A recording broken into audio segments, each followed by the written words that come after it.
Okay, let's unpack this. Let's do it. We're diving into a really dynamic and, frankly, a pretty dangerous situation across Europe right now. Yeah, it feels like a lot is converging. We're seeing these three big forces kind of colliding. Yeah. You've got the brutal kinetic warfare, then this more subtle hybrid stuff, and high-stakes diplomacy all at once. And the sources we're looking at for this deep dive really paint that picture. It's intense. You see the immediate tragedy of the war, but also these ripple effects like fear spreading into NATO capitals. Exactly.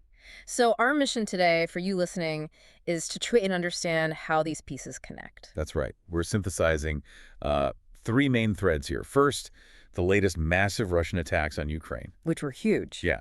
Then the security fears these attacks are triggering further west, leading to things like unprecedented airspace restrictions.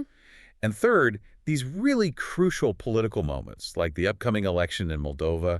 It's all linked. And to really get a handle on it, I think we have to start with just the sheer scale of the most recent attacks in Ukraine. President Zelensky called them vile and brutal. The bombardment lasted over 12 hours. 12 hours. Targeting Kyiv, Zaporizhia, Odessa. I think 7 other regions were hit overnight, too. And the weaponry involved. It's the scale again, isn't it? It is. What really stands out in this phrase is the volume and the relatively low cost of a lot of the munitions. Russia launched something like 500 drones, exploding ones, and decoys mixed together. 500. And then on top of that, over 40 missiles. So a combined swarm, really. But the defense systems, we should note, seem to be holding up remarkably well under that pressure. They do. Ukraine's air defenses claim they shot down or jammed. Let's see, 566 drones and 45 missiles. That's an incredible interception rate, technically speaking. It really is an amazing defense rate. But, the critical insight here is that even the small percentage that gets through, it still causes mass tragedy. When you're dealing with that volume, even 95% effectiveness means the human cost is devastating. We know at least 4 people killed in Kyiv alone. Including that awful story of the 12-year-old girl crushed by falling debris. Yeah, and a nurse and a patient killed at a cardiology institute that was hit. And these personal accounts, like from that resident, Mark Serdev, his roof torn off right over his son's bed. It just shows how indiscriminate these things are. Absolutely. And it wasn't just Kyiv. Zaporizhia saw major casualties too, at least 31 injured. Including children. Yes, 3 children, ages 9, 11, and 12. 2 boys are apparently in serious condition. One with mine explosive injuries, the other with carbon monoxide poisoning. Just awful. So this relentless kinetic attack, it's not happening in a vacuum. It's creating these immediate ripples westward. Exactly. What's fascinating and worrying is how these, tactical military actions in the East are linking directly to quite dramatic security decisions further west. It shows the threat isn't really contained by borders anymore. And that ripple effect lands squarely in Denmark, of all places. Right. After they had repeated suspicious drone sightings near military sites, critical infrastructure, like that Copenhagen airport closure earlier in the week, Denmark took a really unprecedented step. We did, because Copenhagen's hosting a big EU summit this week with heads of government attending. Okay. They're banning all civilian drone flights nationwide from Monday to Friday. All civilian drones. That's huge. It is. The Transport Minister, Thomas Danielsen, was quite blunt about why. He said they need to, quote, remove the risk that enemy drones can be confused with legal drones and vice versa. Wow. That's a staggering admission, isn't it? Basically saying we have to restrict common civilian tech across the whole country because we can't tell friend from foe in the air, potentially. It really highlights the inadequacy of current counter-drone systems against these cheap, widespread threats. So why is a temporary ban the answer? Is it just buying time? It seems like an immediate, perhaps blunt tool, because the risk of, say, a hostile drone blending in with civilian traffic near a high-profile summit is just too high right now. It shows how stability is being tested. Yeah. A sovereign nation is pausing civilian activity, even commerce, because of this risk. And the penalties are serious: 2 fines or up to 2 years in prison for violating the ban. And this Danish move, it reflects a wider vigilance, right? NATO, the EU. Definitely. After similar sightings across the Baltic region, NATO already vowed to upgrade its mission there. They're talking about deploying more intelligence, surveillance, and reconnaissance platforms. ISR assets. Right, and at least 1 air defense frigate. So you see the kinetic front forcing a major shift in how they're thinking about defense against these hybrid threats. That mix of drones, political meddling, cyber, things that don't necessarily trigger a full Article 5 military response. So it's a multi-domain threat, and it forces a multi-domain response. Well, it's complex. Exactly. It's a multi-domain threat, and it forces a multi-domain response. It's complex. Okay, let's shift gears slightly. Away from the direct violence and the immediate security responses, and look at the high-stakes diplomatic talk that followed that massive attack. Right. Zelensky kind of framed the bombardment interestingly. He called it the virtual culmination of the UN General Assembly week, almost suggesting Moscow was making its real point right after all the talking in New York. Yeah, it was pointed. Yeah. And he used that moment, that platform, to really escalate his demands on allies. What specifically? He called for allies to stop all Russian oil imports, a huge economic ask, and to really force Moscow into genuine diplomacy. And he had that quite striking line to Axios. Oh, yeah, that was direct. He suggested Kremlin officials have to know where the bomb shelters are, basically signaling a potential willingness to target Russian centers of power. That's a clear threat aimed right at the top in Moscow. How did they react? Predictably, with dismissal, mostly contemptuous dismissal. Kremlin spokesman Peskov basically said Zelensky was just posturing, trying to look like a brave soldier for the Europeans. And he had that jab about Europeans being the breadwinners. Right, funding the war effort. Yeah. Meanwhile, Foreign Minister Lavrov, speaking at the UNGA, stuck to the official line. Russia has never had and does not have any such intentions of attacking EU or NATO countries. Standard denial. But then came the counter-warning, didn't it? Always. It's that classic rhetorical balancing act. Lavrov immediately added that any aggression against my country will be met with a decisive response. So, deny intent, but maintain the threat posture. Exactly. Keep deterrence strong while denying aggressive aims towards NATO itself.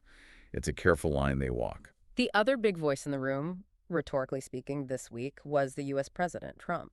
There was a noticeable shift after he met Zelensky. That was quite dramatic, Yeah. He went from, previously suggesting Ukraine might need to make concessions to asserting quite strongly that Ukraine could fight and win all of Ukraine back in its original form.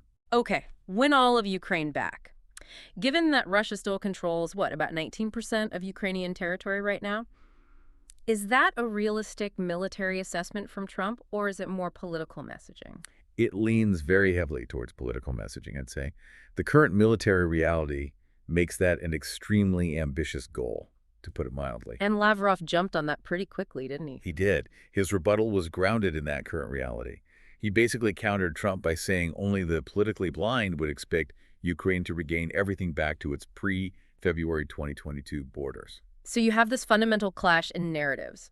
Total victory asserted by one side, permanent gains asserted by the other. Exactly. An irreconcilable contradiction playing out in the diplomatic theater, just as intense in its own way as the actual battlefield. Okay, let's pivot now to a place where these competing forces, the hybrid threats, the geopolitical narratives are playing out politically right now. Moldova. Ah, yes, Moldova. Wedged right there between Ukraine and Romania, a NATO member. And they're holding an election that feels incredibly significant. Hugely significant. It's almost a textbook case of how hybrid warfare can use democratic processes to try and achieve strategic aims. So what's the core choice for Moldova in this election? Basically, it's deciding whether this country of about 2.4 million people keeps pushing, however difficult it is, towards EU membership, that's the path championed by the pro-Western president, Maya Sandu, Right. or whether it drifts back into Moscow's orbit. That's the direction favored by the more Soviet nostalgic pro-Russian opposition parties, partly led by the former president, Igor Dodon. Why is Moldova, a relatively small country, considered so strategically vital that Brussels is watching this election so closely? Well, geography is key. It's critical for the security of Ukraine's whole western flank, and it borders NATO.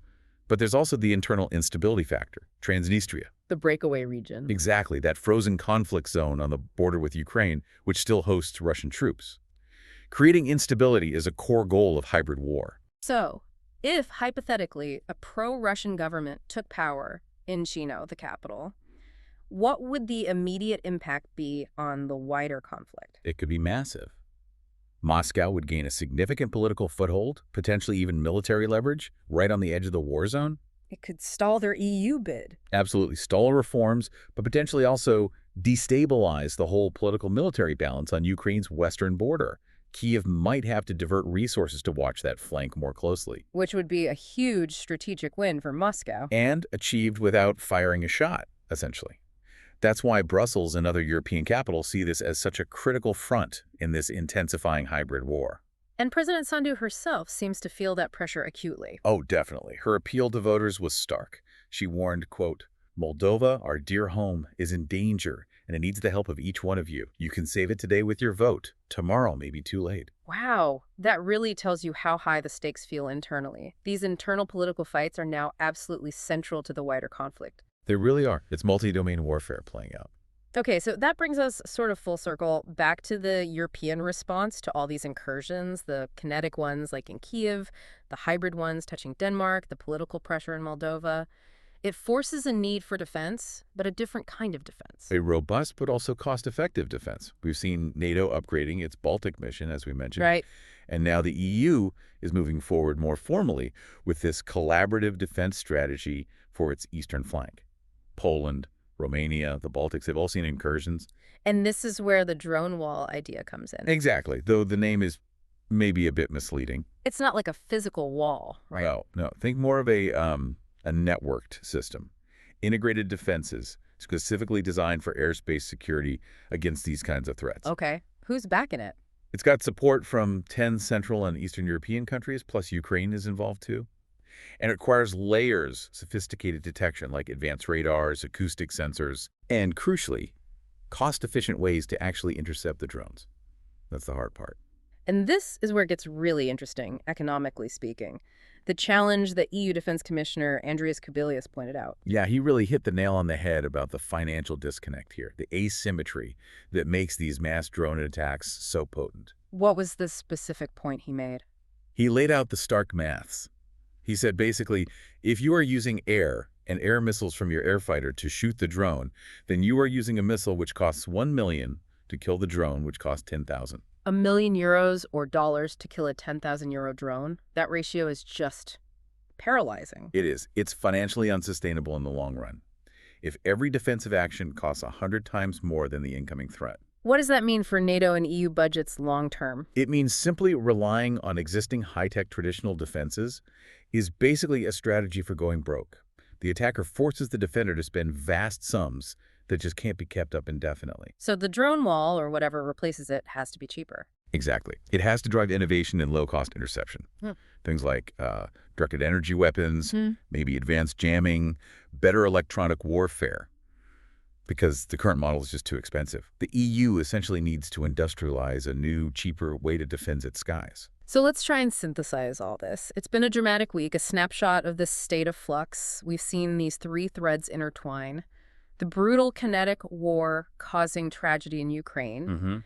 The immediate defensive reactions like airspace bans spreading west. Right, impacting daily life. And these crucial political flashpoints like Moldova's election. The main takeaway for you listening seems to be that this conflict isn't just on a distant battlefield anymore. Not at all. It's now a political challenge, an economic one, a civil defense issue that spans the continent.